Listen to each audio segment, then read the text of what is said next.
بسم اللہ الرحمن الرحیم نحمدہ ونصلی علی رسولہ الکریم۔ السلام علیکم ناظرین، ہم امید کرتے ہیں کہ آپ سب لوگ ٹھیک ہوں گے۔ آج ہم آپ کو رزق میں برکت کا ایک بہترین عمل بتانے جا رہے ہیں، جس کے کرنے سے انشاءاللہ العزیز رزق کے بند دروازے کھل جاتے ہیں۔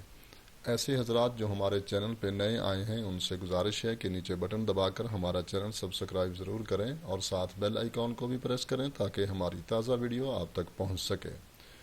ناظرین، سب سے پہلے تو آپ سے گزارش ہے کہ ویڈیو مکمل دیکھا کریں، ویڈیو کو مکمل سنا کریں کہ ہم کیا کہہ رہے ہیں آپ کو۔ بعض ایسے ساتھی بھی ہیں کہ جو صرف وہ دیکھتے ہیں کہ وظیفہ کیا ہے، باقی باتیں وہ اگنور کر جاتے ہیں، ویڈیو مکمل نہیں دیکھتے، بات کو مکمل نہیں سنتے، تو جس کی وجہ سے وہ اس وظیفہ کوئی بھی وہ جو وظیفہ کر رہے ہوتے ہیں اس کا مکمل وہ رزلٹ حاصل نہیں کر پاتے۔ ایک چھوٹی سی بھی بات اگر رہ جائے تو وہ عمل جو ہے وہ مکمل نہیں ہوتا۔ اس لیے ویڈیو کو پورا دیکھا کریں، آواز کو پورا سنا کریں تاکہ کوئی بات ایسی نہ ہو جو آپ کو سمجھ میں نہ آئے اور وہ رہ جائے۔ تو اس لیے گزارش ہے کہ آخر تک ویڈیو کو لازمی دیکھیں۔ تو یہ رزق میں برکت کا ایک بہترین عمل ہے، قرآن مجید کا عمل ہے۔ یہ تقریباً روزانہ کا آپ کا 10 سے 15 منٹ کا عمل ہے اور روزانہ اس کو کرنا ہے۔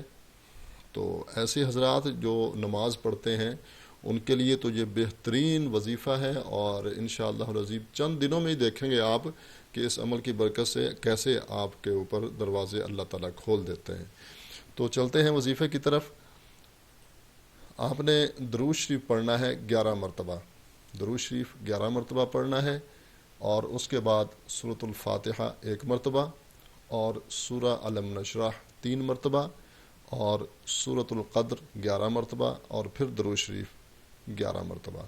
یہ جو ہے صورتیں، سورۃ فاتحہ قرآن مجید کی پہلی صورت ہے، سورۃ علم نشرح جو ہے وہ قرآن مجید کا آخری پارہ اس کی صورت ہے، اور اسی طرح سورۃ القدر بھی ساتھ ہی 2 صورتیں چھوڑ کر وہ یہ صورت ہے قرآن مجید کا آخری پارہ، پارہ نمبر 30، یعنی سورۃ علم نشرح اور سورۃ القدر قریب صورتیں ہیں یہ قرآن مجید کا جو آخری پارہ ہے اس کے اندر۔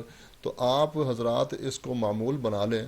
یہ اس کا پڑھنے کا کوئی وقت مقرر نہیں ہے، لیکن ایک بات ضرور ہے کہ جب بھی پڑھیں اس کو درمیان میں کسی سے بھی بات نہیں کرنی آپ نے۔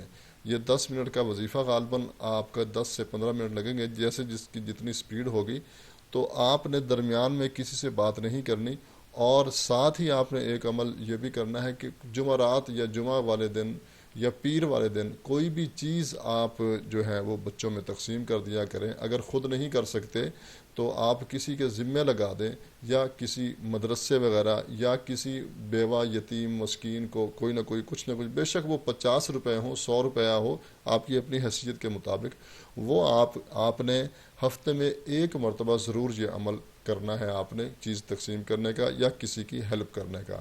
اور یہ جو عمل ہے، یہ جو وظیفہ ہے، آپ نے اس کو آپ نے روزانہ کرنا ہے، اور اس کے بعد آپ نے دعا کرنی ہے رزق میں برکت کی۔ انشاءاللہ آپ دیکھیں گے کہ چند ہی دنوں میں آپ کے رزق کے دروازے جو ہیں وہ کھل جائیں گے، بندشیں جو ہیں نا وہ ختم ہو جائیں گی، اور آپ خوشحالی کی زندگی بسر کریں گے۔ امید ہے آج کی ہماری یہ ویڈیو آپ کو پسند آئی ہوگی، اس کو لائک بھی کریں اور دوسرے مسلمان بھائیوں کے ساتھ بھی شیئر کریں تاکہ وہ بھی اس سے فائدہ اٹھائیں۔ اجازت چاہتے ہیں، ملتے ہیں ایک نئی ویڈیو کے ساتھ۔ اللہ ہم سب کا حامی و ناصر ہو۔ السلام علیکم ورحمۃ اللہ۔